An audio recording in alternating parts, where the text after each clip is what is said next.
വീട്ടിലൊരു പ്രോപ്പർട്ടി വന്നിരിപ്പണ്ടേ. വണക്കം. I really love your love so many people at a time. Thank you so much. പണ്ടേ അവൻ എന്നെ കണ്ടൂടാ. അവൻ എന്നെ പറ്റി വല്ല വിവരങ്ങളും പറഞ്ഞിട്ടുണ്ടാവൂല്ലേ? പറഞ്ഞു. എന്താ പറഞ്ഞു? The other day, instead of calling Dhoni hit a six, I said Modi hit a six.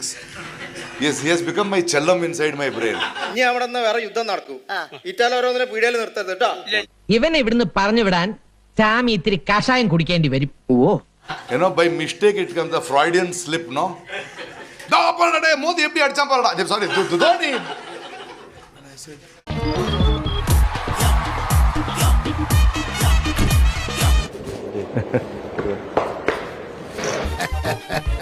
ഇയാള് ക്രിക്കറ്റ് കളിയും തുടങ്ങിയ ഇയാളെ എന്തിനാണോ ഇങ്ങോട്ട് കെട്ടിയെടുത്തത്? ഇതൊക്കെ എന്തിനാ ഇങ്ങനെ കെട്ടി വെച്ചേക്കണേ?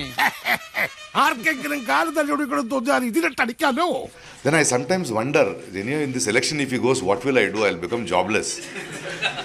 ജയിച്ച MLA കൊണ്ട് ഈ നാടിന് എന്താ ഗുണം? തോറ്റു കഴിഞ്ഞാൽ എന്നെ പോലുള്ളവർക്ക് ഈ നിയോജകമണ്ഡലത്തിൽ പല നല്ല കർമ്മപരിപാടികളും ചെയ്യാൻ സാധിക്കും. സത്യം പറഞ്ഞാൽ ഈ ആവശ്യങ്ങൾക്കായി തെരഞ്ഞെടുപ്പിൽ ഞാൻ മനഃപൂർവ്വം തോറ്റു കൊടുക്കുന്നതാണ്. അത് നിങ്ങൾക്കറിയില്ല. So I'll go wherever he is, in a cave or in the underwater, and try to have a chai with him.